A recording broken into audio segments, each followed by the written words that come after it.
दिया चबल छुट्टा वाले यो दुकान है सब जुदाइयां पाण वाले हाय ओए ताऊ ने कैसा था दूजा पासा एक के सवेर चा के गिरे में हां सर्दियां आ गई तत्ते नु पार नो खुदा दा बंदा बड़ा नहीं है तू बड़ा शर्म का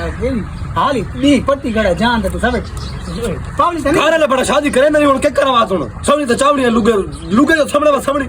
कीदी समझू चाहिए किथा में ना मैं कुड़े से उड़ाई में ना पियाम साइड पे संभाल ओए दाड़ो आगे कुछ नहीं लानत को भी चिता दी में काला चिड़ा ये उड़ाई आपने लाले बालू वाली उसी बैठक की बाएंगे समझता हूं अच्छा ते बोला ला बालू लगा पड़े हां गाल सुन मेरी गाल तो सुन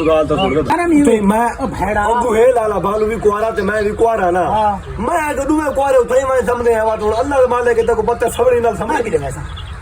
बल्कि एक कुआरा हसन एक कुआरा था जिसमें भूल गया है मैं तू लगावे ये जान बुझ के मेरी बेइज्जती करने वाली गाल है समझ आती भाई लाला मैं सवेर दा सूर है मेरी तौबा है लाला मैं तेरी बेइज्जती क्यों कर रहा चिट्टे नहीं को कौन था यार गाल ता सुन तू रात समझना मान के बाद गरम थई पे होसी हुन अगर रात सर्दी ठीक होंदी है तो हीटर ते रखनी गरम थे कयो सी ओ यार कमरे ठंडे होंदे तो पत्ते बात नहीं समझ भी ठंडी थी ना जो सर्दियां नहीं यार मौसमी हालात के साथ करदा गोश्त ठंडी को करदा गोश्त मैं ये पूछदा पिया भी तत्ते रुबारे कौन पे ना राती चावा में सब अच्छा लाला इधर तक परने दे पन के नहीं बात हो इंशाल्लाह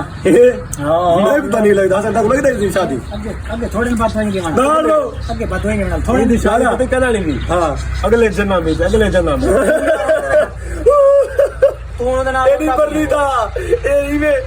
लुगा कम से छप्पे भावे मोरा ला ना मोरा हां भावे मोरा ला तू नहीं परनी था मैं पता है ना चलाए मैं नहीं समझ जरूर तक पता लेकिन तू परनी था नहीं नहीं बात नहीं तू नहीं परनी था शादी जिंदगी सवेर लेना है लग गई सवेर लग गई अगर मैं पर नहीं गया हाँ तो सवेर होसी अगर मैं न पर नहीं जाऊंगा सवेर समझा हाँ चाहिए आके समझे हाँ ठीक है